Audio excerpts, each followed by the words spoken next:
Good afternoon. I'm Valerie Neal, a space history curator, and we are broadcasting from the Moving Beyond Earth Gallery at the Smithsonian's National Air and Space Museum.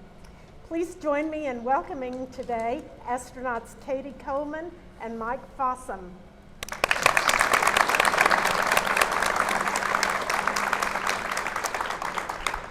Well, we are thrilled to have you here today, and we look forward to having a conversation with you over the course of the next hour. It's a special privilege always to have astronauts come visit us here in the museum, and today we have two astronauts who have flown 2 shuttle missions each and have each spent almost 6 months on the International Space Station. So I think we're going to be in for a wonderful program hearing both about shuttle flights and life aboard the space station. Astronaut Cady Coleman is a local woman. She went to high school here in Fairfax, Virginia, so we consider her kind of one of our own.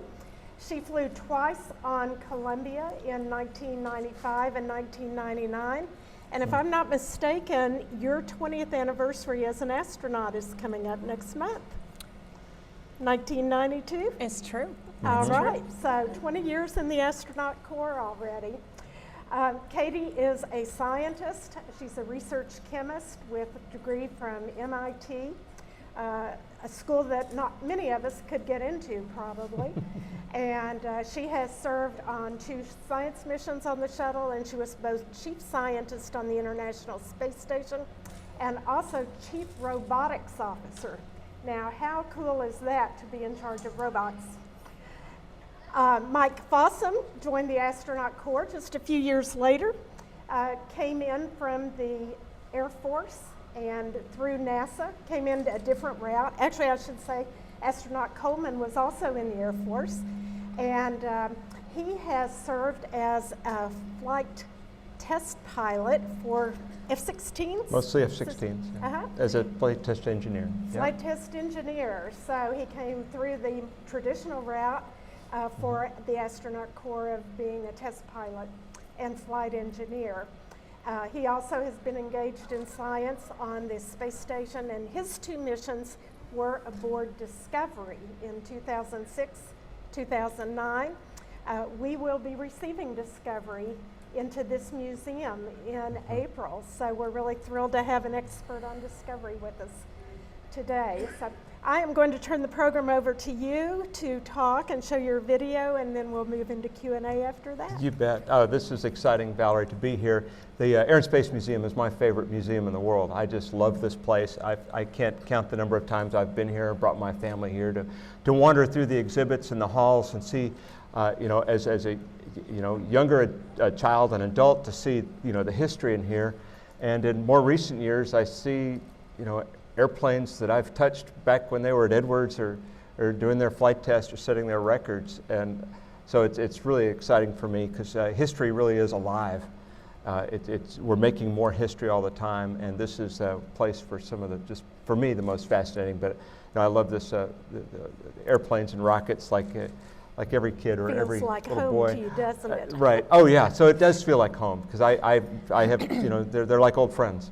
And I think it's an important, part of our, nation's history, our world's history, to see these things, to see them in context, to see them with your own eyes instead of just reading about them. And really, that's one of the things that drew me to want to come to the astronaut business, was to experience it myself, to see it with my own eyes, to see out of the windows at the Earth below, not just looking at pictures and video. And so, that's exciting for me. Glad to be here. Well, and for me, something that's a little bit different about the museum now than when I was growing up is that now you can come to the museum and you can see women living and working in space, whereas that actually was not something when I was a little kid I could see. Right.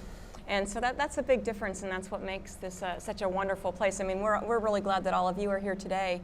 And at the same time, it's hard for us, to touch everyone in the whole world. And so it's nice when there's a place like the Air and Space Museum that brings what is amazing work alive to people. Today, what Mike and I are going to talk to you about is basically a year on the International Space Station. I launched in December, just a couple days after my 50th birthday. It was a great birthday present. Big candle. My husband said he was really pleased to arrange for me to have a little rocket ride for my birthday. And so I launched in December. I came home at the end of May, and Mike was my backup, and then he launched in the middle of June and came home just after Thanksgiving. So we represent literally a year on the ISS. And you're going to see a couple different patches and a couple different vehicles. And I just want to kind of help you navigate before we start. So on the space station, we have 6 people that live there, and we go up in groups of 3. So when I got there in my group of 3 with an Italian guy and a Russian guy in our little Soyuz, when we arrived, there were already 3 people there. We knew that. It was not a surprise. And so Scott Kelly and Sasha Kaleri, Alex Kripochko were up there, and that's why I have this patch, which is Expedition 26. And so together, we formed a crew of 6, which was Expedition 26. But then a couple months into the mission, it's their turn to go home, and we're on the station, and then Ron and his 2 Russian compatriots come up, and we formed Expedition 27. Okay, and then while Ron is up there, Mike comes up. You leave. I leave, yes. Gave me a place. She wasn't ready to come home. In fact, he took my room. He took my room on the space station. I did. And then I came up, and we began Expedition 28, which symbolized by this patch here for the crew of 6 at that time. And then in September, when Ron came home, we began Expedition 29. And I wear that patch right here, and I was the commander of Expedition 29 as we kind of finished out the year. So it's even now as we speak, and they're probably still awake, there's 6 people living on the space station doing that same kind of 3 and 3 and 3 and 3. The other thing you're going to see in the video is actually a lot of vehicles going back and forth. Mike and I each launched on the Soyuz from Kazakhstan, in Baikonur in the middle of Kazakhstan. And then we landed there as well. But while we were up there, while I was up there, I think we had 3 Russian supply ships, a Japanese supply ship, and a European supply ship, and 2 space shuttles. And then while Mike was up there, they had 1 more space shuttle. Another space shuttle, right. So you're going to see things coming and going, and people coming and going, and we just want to give you a little game plan before we start on the ride. The year in about 14 minutes. Yes, a year on the ISS in 14 minutes. So here we go. Okay, let's roll it, and we'll just... Where are we going to see this? Where is everybody? It's going to be on that screen. Okay. Yes. Okay. So Great. you may want to turn around here, but don't despair because it takes a while to show the patches, so you'll see it. And there's just a little music. Don't worry, you're not going to hear stuff the whole time, so it's mostly you're stuck with us talking. Yeah. So the place that we stay before launch, we have a tradition. We sign our door. We get blessed by the Russian priest. And we walk out, and I'm actually begging these guys to take short steps and slow ones, but they forget. And we report to the Russian Commission. And they load us up on the rocket. And moments later, we're leaving the planet. It's a big deal for people to leave the planet. Mike, what was launch like for you? I was standing about a mile away and watching Cady's rocket just shred the night sky. It was really close, really amazing. 8.5 minutes to get to space, 2 days to rendezvous with the ISS, and then we are living in space. And it's not about floating around, it's about flying. Yeah. So it's just amazing to be in such a big, giant place where there's experiments, there's all sorts of equipment. It's a bigger place. It's like 8 train cars all put together. And so it's a lot of room, especially when these supply ships come up. You just saw the Japanese supply ship, and then just now the European automated transfer vehicle, and now the space shuttle with our last module for the space station. So they're going to put that module on board. Before they come up, they do sort of a pirouette under us, and they take pictures of us, and we take pictures of them. It's kind of neat to see each other, and at the same time, it's to understand, the health of each other's vehicles. And there's the shuttle crew. They're installing all the cables and all the power so that our new module is all plugged into the space station. We actually pick it up out of the payload bay with the robotic arm, and then stick it onto the space station, hook it up, and then the shuttle crew helped us install that. And then their work done, these folks went back into their shuttle and undocked and closed the hatch. And we're left doing a lot of the experiments that they brought up. One of those is Robonaut, and you'll see that Mike got to spend some pretty neat time with Robonaut while he was up there. But now Scott and his crew left, and look at this. This is not animation. That is a real photograph, a movie of the space station. And that was me playing the flute a little bit up there, and now greeting our new crew. So we're Expedition 27. Ron and Sasha and Andre are coming on board. We're so excited to share this amazing place with them. We were actually up there during the Japanese tsunami. You can actually see evidence of that from space, and so we made those origami white cranes for them. And this is the 6 of us on the 50th anniversary of human spaceflight. 50 years after April 12th, 2011, people first left the planet. Yuri Gagarin was the first human to leave the planet. And there we are, thinking it's normal. I have a family that thinks it's normal to live on the space station. We actually launched from the same launch pad that Yuri Gagarin launched from 50 years ago. And it's making possible things like this. The AMS, Alpha Magnetic Spectrometer, looks at dark energy, dark matter. And we had 2 Italians on our flight when the shuttle came up, one with me and one on the shuttle. And so because of the 2 Italians, we were able to have a conference with the Pope. That was really a great privilege for all of us. These are just some views of this amazing space station. So we live on the inside there. This is outside where the spacewalks are. But pretty soon it's our time, Dima and Paolo and I, to climb in our Soyuz, undock, and you'll see a Soyuz right out here on the Mir model that y'all have out there, right? Apollo Soyuz. Apollo Soyuz Right. out there. And so you can see that same thing. And these pictures are really unusual, and it's the first time we've undocked when a shuttle was present. So Paolo, Dima, and I left in the middle of the night and took these pictures of the space station with the space shuttle attached. And the only pictures you'll ever see of the shuttle attached to the station are the ones that Paolo took when we were undocking and then landing just a few hours later in Kazakhstan. And that's us coming in for our soft landing. It's not such a soft landing, but it's solid, and you know, the spacecraft is built for it, our seats are built for it, and it was really nice to be home, although I would have stayed a little longer in a minute. So now so we left Ron on the station, Ron and his 2 compatriots, and the shuttle's crew was still there. Now they just undocked, there's the station and their view of the space station as they leave. And then Mike Fossum's crew is about to come aboard. Yeah, while Cady was going through the descent and coming back to Earth, we were going through our final preparations and heading to the Baikonur Cosmodrome in Kazakhstan for our own launch and then our docking, which you see here. It's about 50 hours from the time you launch until the time you get docked and hatches open. It was great to come aboard and see the guys. Ron and I had a long-standing joke about him having the coffee on for me, and then I traveled 1 million miles and he gave me a bag of instant coffee. Nobody actually goes for the food, so. Yeah. And immediately it was time to jump in and get to work, working on different systems on the station. We're responsible for maintaining the systems, upgrading things, fixing them, and preparing for Space Shuttle Atlantis to come up on STS-135, the final Space Shuttle mission. It was pretty amazing to see it come up below us. We were also ready with high-powered cameras to take photographs of its heat shield to make sure it was all okay, and it was. So we greeted them on board. A couple days later, Ron Garan and I are heading out the door to do the last spacewalk of the Space Shuttle era as we moved a broken pump module from the outside of the station to the cargo bay of the shuttle to bring it home. And then we installed a module there. It's a robotic refueling mission experiment from the space that the Space Shuttle brought up and is now installed on the outside of the station itself. That was 7 spacewalks total for me. It's very exhilarating and a little bit scary. And Ron and Mike have the most spacewalk time together of any 2 people, I'm understanding. Yep. There they are with the folks on the shuttle crew that helped them get out the door, and the shuttle crew before they undocked. Bear in mind, this is the last flight. This is the flight of Atlantis. And so it's the last space shuttle that Ron is ringing them, is saying, Space Shuttle Atlantis departing.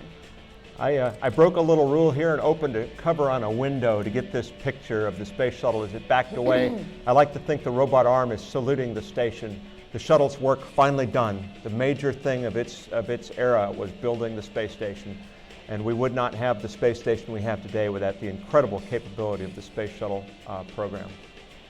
We say that you can't see any borders from space, but this bright colored ribbon on this shot here is actually the India-Pakistan border, and it is a lit border where there is a fence between those 2 countries in those areas. And you know, in some ways it's sad that we can see borders from space. The world has changed a lot, and in our view, from living up on the space station, it looks like one planet that all of us could live peacefully on. And at the same time, it's really, I think, amazing to have a platform that we can look down and understand with compassion that, that life is hard in lots of different places, and as a people of the Earth, we have some very serious problems to solve together. Our job was not looking out the window and taking pictures, but we sure enjoyed doing that when we had the opportunity. You could see the familiar landforms, of course, Cape Cod there reaching out. See weather, Hurricane Irene, we saw 3 major hurricanes while we were up there, and actually saw the water running off from the east coast after the big one came up this way, all the way up. Seeing the Nile River and the Nile Delta with your own eyes lit up at night was phenomenal. After about 3.5 months up there with Ronnie, Andre, and Sasha, it was time for them to head home. And it was a great time. We sure enjoyed it. So, of course, Ron and I had flown together on STS-124 back in 2008. So we have lived and trained and flown together for 5 years. It was kind of strange watching them as they backed away. I love this video of going around the Earth. Now, we don't actually go this fast. This is kind of time-lapse photography, but it was something that was pioneered by Mike and Ron, where they actually figured out how to take pictures with our cameras, one after the other, to be able to put a video like this together. And look at this. This is Aurora Borealis, Australis. Aurora Australis, the Southern Lights, and we see these kind of things, and they're so exciting to see. And you're always frustrated by the limitations of cameras. And for me, one of the most exciting parts of the mission was when we figured out how to capture these views so we could bring them here and share them with you today. Look at that moonrise, watch the reflection. Isn't that beautiful? Oh. It was just stunning. And you can see these on the internet. There's the Peter Gabriel video that right now uses these sequences. There's Cairo again and the Nile in a different point of view during the daytime. Again, it's faster than what we're used to seeing when we look out our windows, but it shows you a little bit about what it feels like to be. Here's Ron's landing. Watch closely. Boom. It looks bad, but we're in seats that are actually molded to our backsides exactly, and so that spreads out the force, and we land just fine. Because there was a problem in the Russian Soyuz launch rocket on a cargo ship, we just had 3 people up there. Well, not counting Robonaut, he's the one on the left. Isn't he great? So we just had a crew of 3 for a couple of months. Sergei Volkov here and my Japanese crewmate, or our Japanese crewmate, Satoshi Furukawa. That's how you take your weight in space. Here's how you run. A harness and bungee cords to hold you to the treadmill. Taking a shower doesn't make much sense because the water can't find the drain. So we use a little soapy water on a washcloth, and you can wash your face without getting your shirt wet. Going to bed at night means climbing into your sleeping bag, which is just tacked to the wall. Doesn't need to be laying down, does it? It's all the same. So working on systems on the station. Working on experiments. I mean, there are just some fascinating things that we get to do, and I will say even eating is an experiment, except eating onions like they just were. I'm glad I was gone. That's our window to the world. We call it the cupola. It's a little bubble of cluster of windows on the bottom of the station. This video here shows what happens when we're burning the engine on the station to reboost it. We're going at a constant speed. When we let go, the space station is accelerating away from us. It's really cool. Here's Satoshi. He has a love for baseball, and he's showing us his one-man baseball skills. He can pitch the ball. Then he's got to fly faster than the ball to get to the plate. We don't have enough for a whole team. Okay, grab the bat. Batter up. He swings. He hits. It's a pop fly. Can he field his own ball? Let's see it. Fair catch. All right. Like Cady likes to point out, after she left, we didn't do anything but just mess around and play games. It's not true. They got amazing experiments done. But, you can't work every single minute of the day, and it's a fascinating place to live and work. Finally, in mid-November, Dan Burbank, Anton, and Anatoly came up. We just had a few days with them on the station to hand over everything we knew or do the best we could. And then it's time to hand over. We had a change of command. So Dan Burbank is now the commander of the space station, Expedition 30. it was time for us to pack up our very few belongings. You can take just about a pound and a half or so of personal stuff that you can take home. And we unlock the Soyuz and start backing away from the station. It was neat to kind of catch a glimpse as we backed away. That's us riding home in a Meteor. We're really the small dot in the middle of the screen is our capsule. The other two pieces are expendable pieces of the Soyuz that are burning up. We landed just before dawn. Our capsule's in the middle of the picture there, and they get us out, and our first conclusion was gravity really stinks. Absolutely. The ship, that's it. That is the whole thing right there that we come home in, and it's all charred. We were watching the incredible plasma ball around it. A little while later, we have the traditional funny hat ceremony. It's a press conference that we Yeah. do after launch because we land in Kazakhstan. They have their own traditions. And so that's it. That's That was a 1 year. year on the space station in 14 minutes.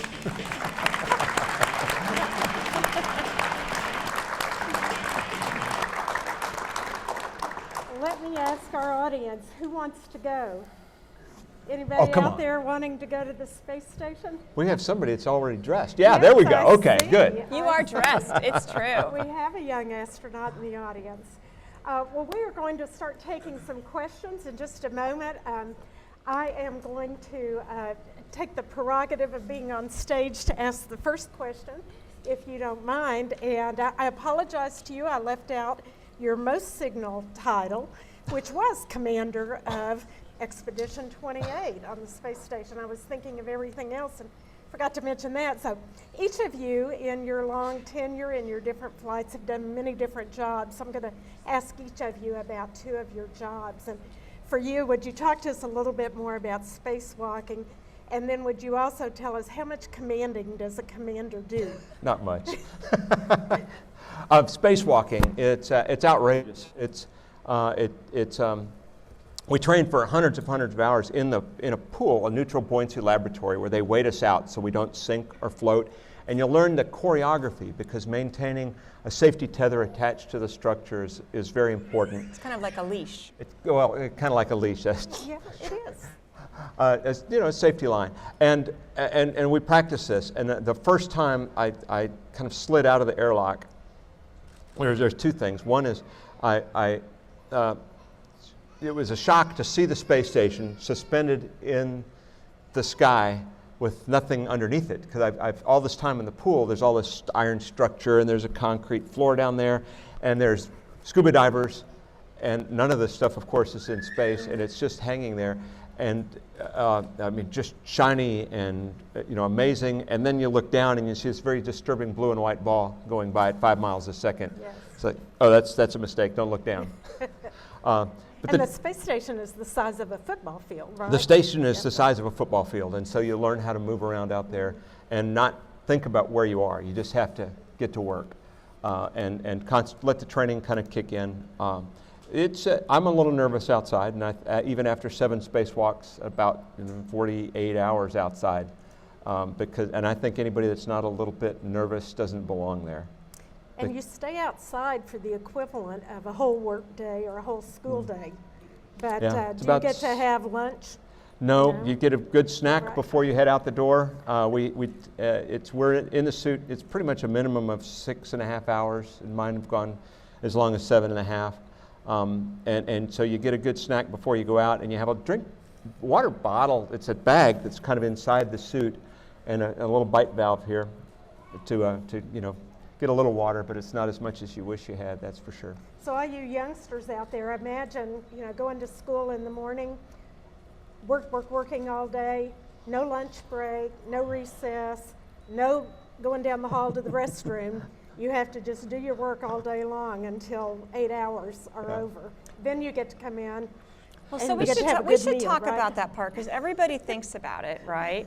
And so, just to be really clear, up on the space station and in the Soyuz, And we have bathrooms too. We're a 2-bathroom house, and so there, there's one at either end of the space station, and and that works just fine. But when you're in your own little spaceship in the spacesuit, then there isn't a bathroom there, and so we just go back to the basics. It's the most efficient way to do things, and if you need to go, you can do that and not get everything all messy because we go prepared and we wear diapers. That's true. The the glamour of spaceflight. They're not My called son that, likes to however. tell his friends. No, they my have a mom- special name. What's it? Maximum absorption garment. absorbency garment. But Mags. I had to call. This is before I had kids, and I had to call my sister and go, okay, so the things they go in the front, or how does that go, Carrie? And Okay, how about commanding? When you're a commander, how much bossing around do you get to do? I was very fortunate. The crew, it's really more of a collaborative effort. Somebody needs to be the spokesperson, and that's really all that boils down to.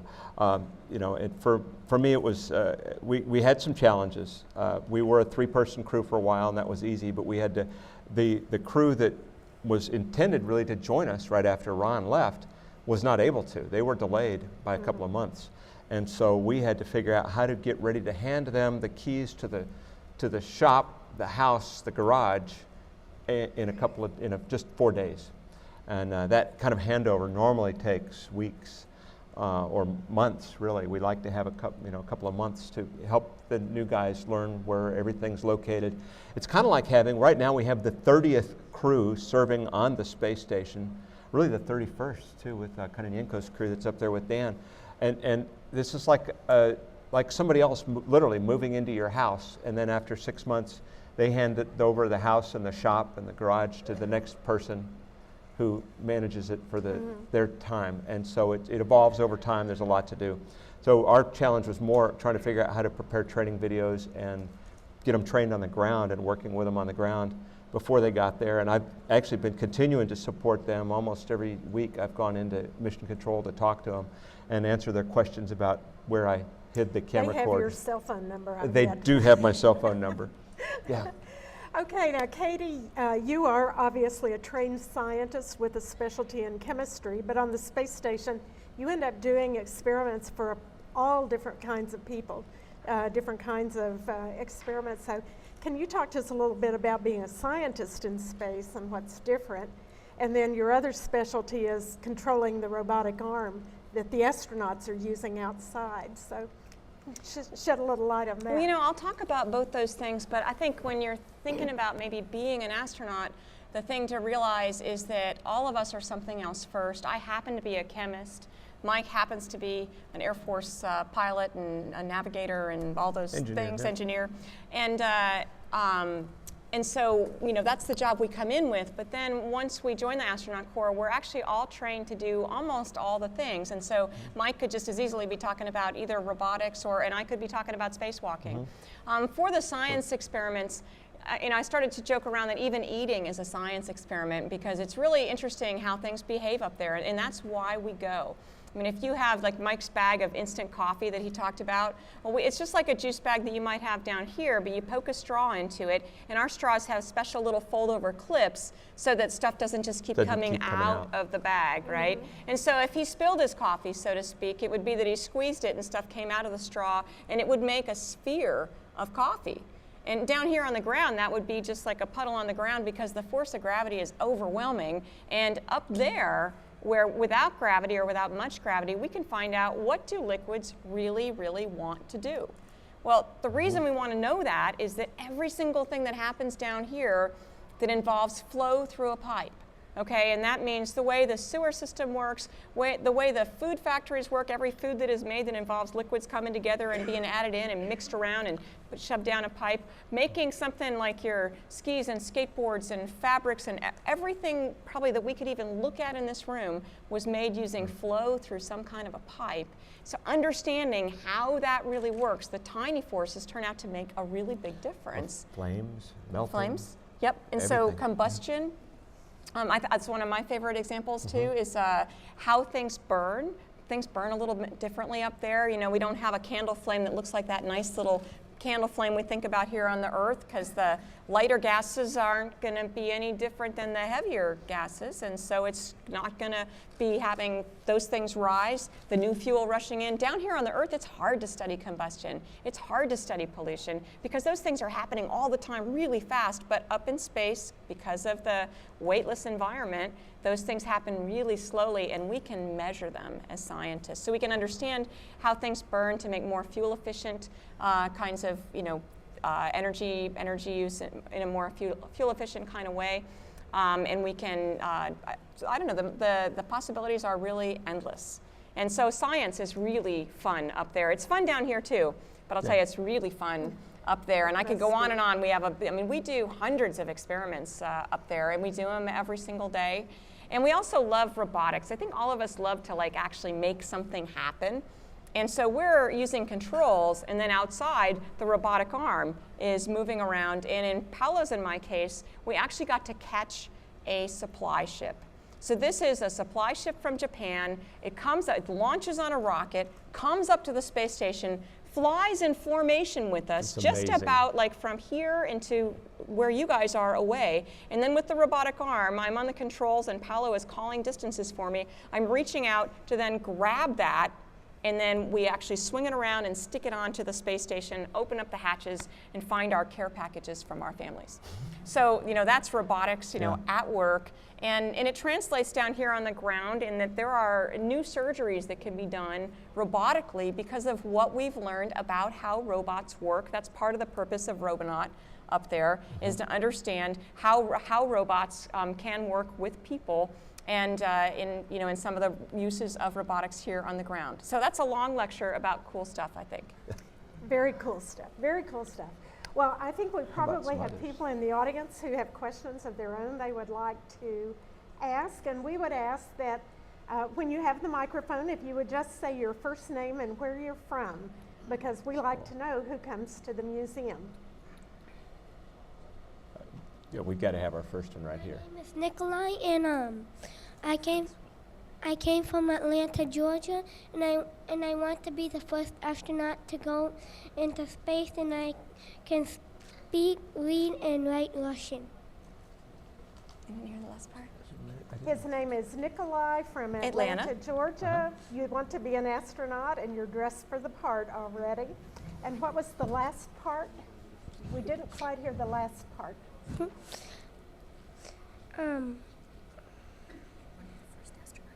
I want to be the first astronaut kid to go into space. So Nikolai, what would your favorite part of being in space be? What do you think? I want to go on other planets that people haven't been on yet. That would be a great thing. And we're going to do this. It takes a little more time than we would like, but Nikolai is the right age. Okay, I thought I would be.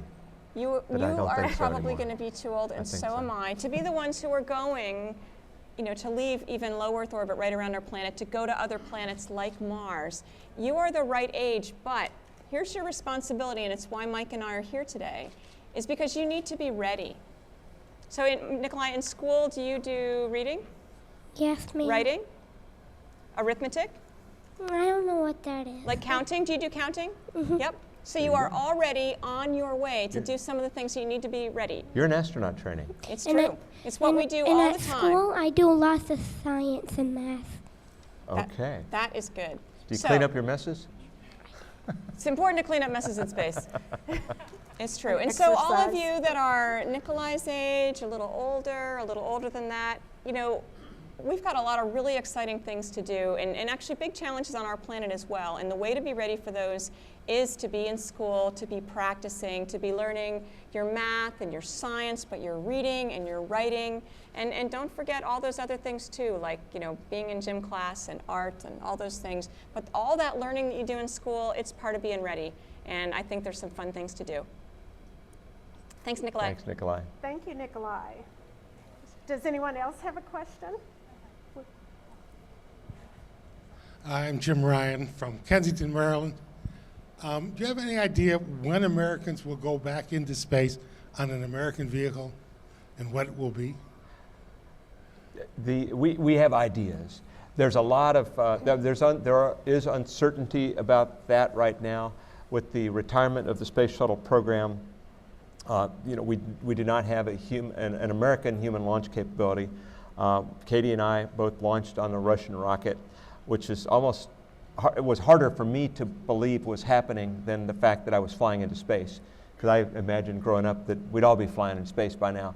But to fly on a Russian rocket was beyond dreaming, beyond comprehension. There are a number of companies that are working first to get cargo capabilities up to the space station to augment the capabilities we have, and there's human derivatives of those. So there's a lot of work in a handful of private companies that are working on those right now. It's kind of a race. I think we're going to see the next human launch somewhere around 5 or 6 years from now. I'm kind of optimistic that they're going to push through and come up with the first capability. The reason these companies, most of them are involved with this, getting astronauts, American astronauts, up to the space station with this rocket, is they want to develop this technology, and they want to build more of them and fly more of them than NASA needs. So they want to sell you a ticket. And so they are motivated because they think that they can get this cheap enough that maybe not all of us, but some of us can buy a ride to space like that. I think in the meantime, the thing to keep in mind is we spent years building our space station. Yeah. We, meaning 16 different countries. The space station is up there right now. There are almost always 6 people on board, and we used to spend a lot of time building it. But now we're done building, and we are working and doing really amazing and interesting science and engineering projects up there. So the space station is up there. We have a way to space. It is with our Russian partners. Mm-hmm. Mike and I are here to attest to the fact that it works, and you can go back and see your family when you get done. That's pretty and cool. So, and that's the place, that space station is the place that we learn some of the things we need to know before we go to Mars, which is how to recycle air and water, how to take care of people and make sure when they land on Mars, they're actually not like, rubber chickens and can't do anything. We're learning all those lessons, and so we are waiting impatiently for that American capability to go back to space. But in the meantime, the program is alive and well. And there is always at least one U.S. citizen on the space station. Yes. Is that right? Yep. Do we have a question from this side of the room? All right, here comes one. Hi, my name is Valeria. I come from South America, from Chile. And I came with my children a little late to this meeting, so I'm not sure if you mentioned already about the kind of food you have there, if it is so different from the one that we eat usually here. The food up there is actually very similar to camping food in a lot of ways. We have a wide variety of foods with U.S. provided food, Russian provided food. I had a Japanese crewmate, so he flew a lot of special, mackerel with miso sauce and things like that. Some of it's dehydrated. Add hot water, wait 15 minutes, and you have scrambled eggs. Yum. I say that all of it looks bad, but most of it tastes okay. But it's heating up a pouch with a pork chop in it, very similar to a military MREs or emergency food. Parts of it get a little old, but not bad. One thing that's a little odd is bread doesn't work real well in space. Because when you finish eating that peanut butter sandwich, what's left on the plate? Crumbs. They don't go to the plate in space. They float in the air. They're in your nose. They're in your computers. And so we use tortillas. We eat a lot of tortillas up there because they work really great.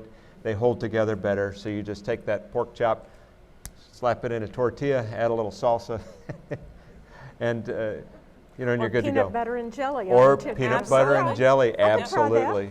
Definitely. I'm willing to try that. I eat a lot of peanut butter sandwiches, and I didn't miss out on my peanut butter in space. I ate it. Nikolai, try that at home. That will be more training for you. See what Thank you you. can eat with tortillas. And you each get to choose your own menu, right? There are hundreds of choices, and you get to choose You get what some you bonus like. stuff. There is a standard menu that Yeah. repeats every 9 days. Mm-hmm. But yours isn't the same as his. Yes, it is. Oh, it is. Yeah, it is Yes, it now. is. At the beginning, there was more freedom, but because of the way the crews are stacking up, we send a standard thing up, and we go for frankly, you go for the beefsteak and the fajitas faster than you go for the tofu with Hossein sauce. Mashed potatoes, macaroni and cheese. But then we each get to bring up some food that is Right. our choice or whatever from the main menu, and then other stuff that's either certified, So we do get to tailor it a little bit. Coffees and teas too, and I was really lucky because Katie's stuff got there late. And so I had a whole lot of really great coffees that she'd ordered and I hadn't thought about. It's like, oh, bonus. Do you find that after a while you're craving for a fresh apple or a fresh tomato or? We get apples and tomatoes. They come up on the cargo ships. Yeah. And, the things that with crumbs, like I like cookies, and it's that same bread thing. It's not really all that practical up Pizza. there, and so and Hamburger. pizza. I think all of us were kind of on the pizza hunt. I flew with an Italian, so he was always on the pizza hunt. Down here. Oh, okay, here we have another question. Well, firstly, congratulations on a great expose. My name is Chris. I'm Australian, here on a visit. My question deals with your mental processes. Really, do you suffer boredom? Do you read? Or are you so busy with your schedules that you're really totally focused mentally for the whole of this particular period? Thank you. Wow. You can Well, talk about your food. I mean, I think we can both answer. I don't know if I've actually ever been bored in my entire life. Well, I mean, I don't know. I think there's always something to think about. There's always something to learn. I do like to read. I didn't choose to use my spare time that way on the station. I think a lot of us choose to look out the window. I would say you're busy every single minute of the day, and I myself probably wish I had slept a little bit more. It's not like they don't let you sleep or I couldn't sleep. Yeah. There's just so much to do work-wise and also just personal-wise, spending time. You get to talk to your family. You can call them on the phone every single day, certainly once a day if you wanted to. I mean, more than that if you had time, which we don't.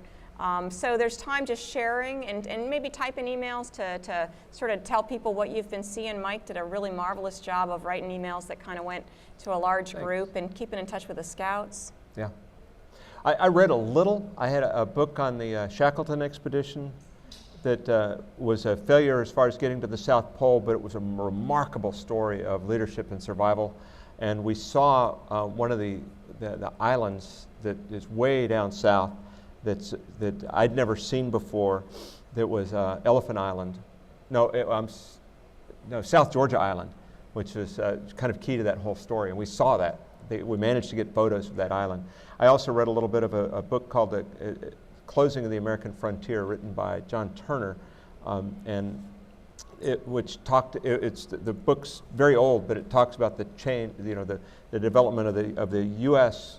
Frontier and that frontier mentality that kind of has shaped who we are as a nation, and then the impact, on our national psyche when we hit the West Coast, and there was no more, the nature of the frontier changed, and I thought it was interesting to read about that at the same time we're opening up, we're really settling in to another, new area. I enjoyed photography and figuring out how to capture these views so we could share them with you today. I also am active in the Boy Scouting program. I'm a Scoutmaster, and I stayed in touch with all of my boys from space and sent out greetings to Scout camps around the country and had some fun doing that. And I read actually just what I would do down here. I read actually books to my son who was down here. There's a really neat series called Peter and the Starcatchers. And it's like about Peter Pan before he was Peter Pan. And I thought it was especially appropriate because when I'm flying up there, I really feel like Peter Pan. Like if you think about that, that fairy dust and suddenly you could fly, that's what I felt like up there. And this series that was written by Dave Barry and Ridley Pearson, it's got, smart girls and smart boys and pirates and fighting and treasure and everything that anybody under the age of 65 could like. And we saw one scene of you with your musical instruments. Yep, Did you take those for pleasure? I brought some Irish flutes up there that I think you'll hear a little bit more starting this week. The Chieftains actually used what I played in an album that they're just about to release, their 50th anniversary album. And so I played those Irish flutes, one of which was 150 years old. So it's kind of this contrast of a brand new space station and making music in a way that they've been making it for hundreds and hundreds and hundreds of years. Yeah. And also played a neat duet on my silver flute on his silver flute with Ian Anderson of Jethro Tull. And I imagine that your crewmates enjoyed having your musical abilities. You know, you'll have to check with them about that. I played late at night in the cupola because it had the best view on Earth, so to speak. Oh, yes. And it was kind of soundproof. Yeah. Hello, my name is Andrew, and I work here at the How Things Fly Gallery, mostly with the kids. And I was wondering what your opinions are on the growth of the private industry into going into space, and when the rest of us can maybe hope to maybe be able to go into space as well. I think it's exciting. It's exciting, and it's also unsettling in ways, because we're not completely sure how the next chapters are going to play out. There are a lot of really smart people, really motivated companies that are working on this. They're taking a non-NASA approach to it. There's good things about that, and there's things about that I don't, that I want to look at a little bit more before I decide.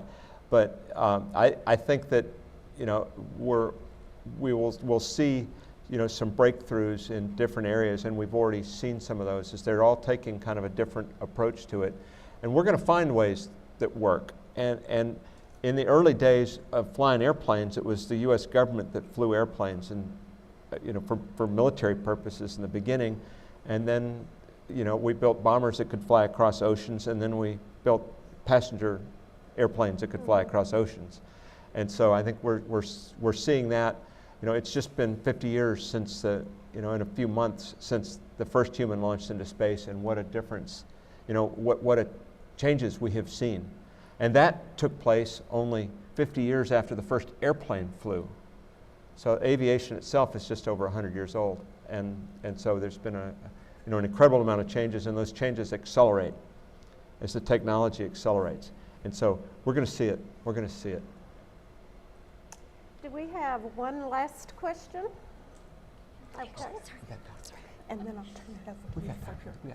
Hi guys, I'm Whitney. I had a quick question for you. It's a two-parter. I'm here with my colleague Megan, who's actually a student pharmacist from the University of Rhode Island. So I've been bribing her that she needs to become a NASA fellow as quickly as humanly possible to do some studies with you guys. She had a really great question about becoming sick and what happens if, on the off chance, a strange little virus passes through your gates and gets on the shuttle, and how you guys handle that when you're up at ISS and it's there. And I had to ask, not everybody can see your boots, but they have a patch on them, and I was curious what the story was. Put your foot up on the tail. Okay, I'll answer that first. I'm a Texan, and so I just wear boots all the time. This is a patch. These are some custom boots with a patch from my second shuttle mission, actually sewed into the boots themselves. It's just for fun. Keep in mind that we did a lot of training in Russia. And so, you saw the Soyuz. So we have Soyuz simulators, and they're just like little Soyuzes, right? And there's a kind of a 3-step thing to get up to the platform. Boots in Houston, no big deal. And we have simulators in Houston, and you leave your shoes outside often. But in Russia, you always leave your shoes outside the simulator, and there'd just be shoes, a couple pairs of shoes, 2 pairs of shoes, and then Mike's boots, cowboy boots. And people would be taking pictures of those cowboy boots outside the Soyuz simulator. I'd come out of the simulator, there'd be people posing with my boots for pictures. That's I guess funny. they knew when I was in town. But the other question was about getting sick up there. First, we undergo a quarantine before we go to try not to be sick and not to bring things up to the station with us. And at the same time, they thought ahead. We have every drug imaginable, and we've got directions on board in case we couldn't get a hold of anybody. We almost always could get a hold of someone, and actually the way we are forced to do medicine in terms of, if we could get hold of someone and get some coaching, and even let's say somebody gets cut or hurt, you'd like a doctor to look at that. Especially, I always say that the only thing scarier than a doctor coming at you with a needle is a pilot coming at you with a needle, right? But we don't, even though they're not up here, none of us happen, I guess Satoshi was a doctor on your crew, right, but we didn't happen to have any on our crew. But, we can show our hand or whatever to the camera, and our docs can take a look, and we can all talk about, well, if you were going to lace that up, then you should do some stitches. You should do the pain-killing shots here, and do the stitches this way. But we're also trained like that beforehand, and so we all we take that training pretty seriously. Even to we have defibrillators up there, and I urge all of you to kind of notice when you're walking around some public place and you're in the subway or wherever. I mean, those defibrillators, that's the way people survive heart attacks.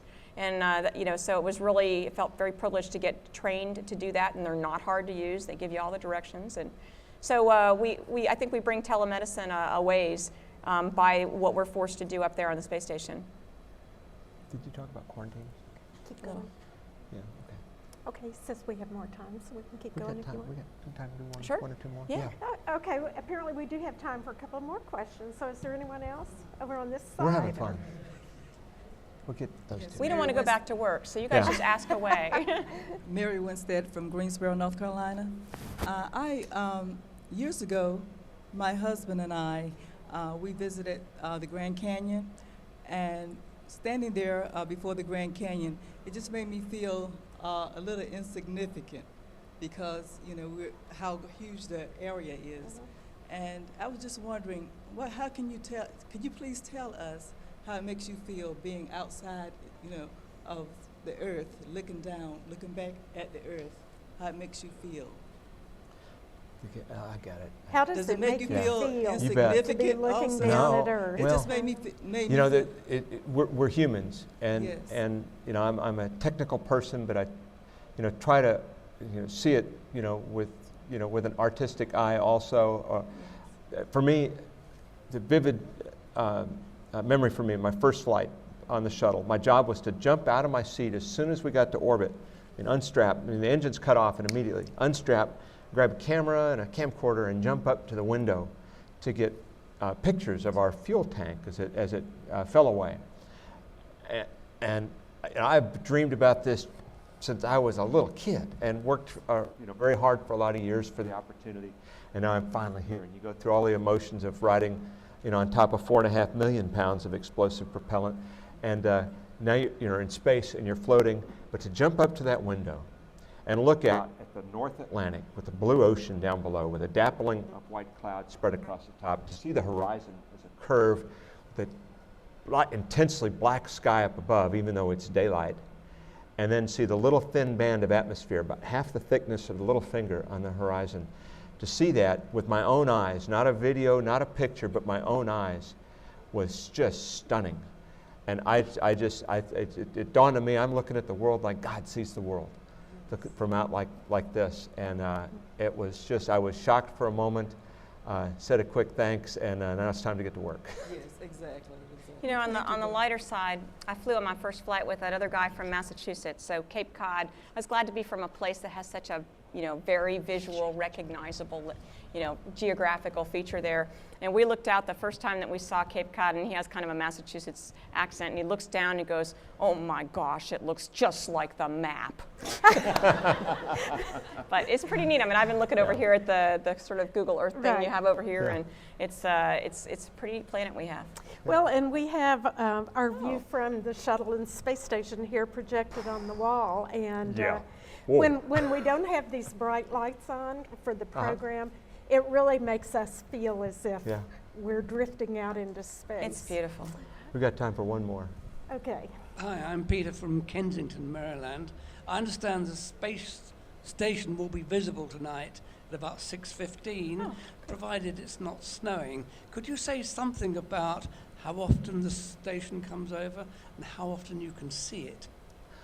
That's a great question. Part of it depends on how far north or south you happen to live. I'm embarrassed. I did not know that it was going to be visible this evening. That's a really cool thing to share. If you have not seen it before, go outside. The time when you can see it is after sunset. You know how sometimes you could see the airliner flying? The sun is set here, but you could see maybe even the mountaintops. Not here, obviously, but if you're around mountains, you see that the sun is still shining on the mountaintop, even though in the valleys the sun has set. Same thing, we're 220 to 40 miles up. And so when it's dark on the ground, the space station, you know, just after sunset and just before sunrise, within an hour or 2 hours, sunrise and sunset, it's visible because it's illuminated, even though and so you can see it.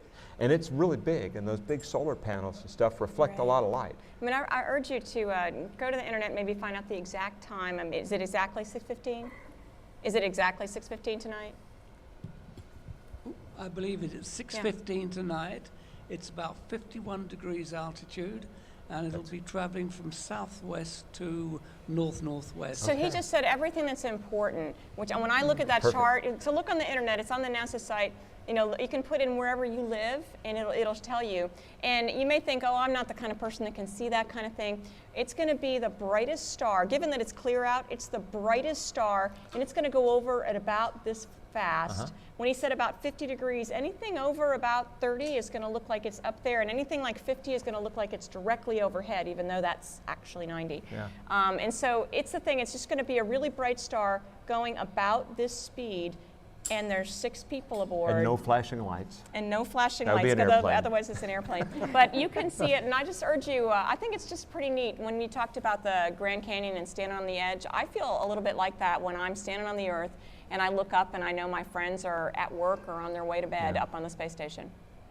Yeah. Would you two like to make any closing comments? Sure. Yeah. You close. Okay, I'll Okay. close. I hope you do get to see it. It's the space station was actually begun, the program was begun about 30 years ago. And it took a long time to get there. There were a lot of twists and turns along the way, some delays along the way. And that 30 years ago, it was a concept. It was a few briefing charts.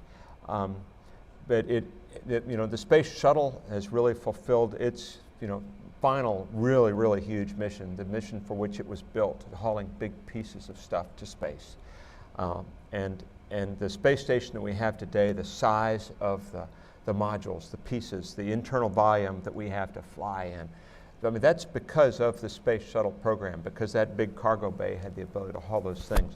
The other parts of the station that did not fly up on the shuttle are smaller diameter, with less capability. It's an amazing thing that we've done, and it's a testament to the dreams and commitment of really tens of thousands, hundreds of thousands of people around the planet, with 15 countries participating in this. Countries that don't have a long history of friendly relations and cooperation, like Russia. But it really is a testament, though, to the human ingenuity and persistence, and the drive to turn this kind of a dream into a reality. We had personal dreams to participate in the program in some way, and each of us has our own story for how we managed to persevere and go through school and seize on different opportunities to prepare ourselves if we ever got the opportunity to do this, and we're very blessed in so many ways. And we also take our responsibility in that seriously, because we know we're flying for you, that not everybody's going to get the opportunity to do this now. And we do our best to make the best of that experience, to get our work done, and then find ways to share the experience and a little bit of the wonder of what it's really like. And just say again, welcome to the Air and Space Museum. It's a magical place with stories behind each one of these amazing flying machines through the halls around here. And it's really an honor for us to be here, to be part of this, to tell our stories. Thank you very much. Thank you. Thank you. Thank you very much. You two have certainly both added to the stories that we can tell here in this gallery, and that we'll be able to tell when we have Discovery on display. Well, and think about it, each of the little beasts around here that you see, these big things, I mean, there's people that was their life to get that thing built and operating. And so there's these kind of stories around everything in this museum. So we so appreciate your spending this time this afternoon with us, and we appreciate all of you who came today. Great questions. To the museum and came to this talk. Let's give our astronauts one more round of applause. Oops, I guess I'm giving myself a hand. That's okay. Thank you. Oh, thank you both. Okay. What a great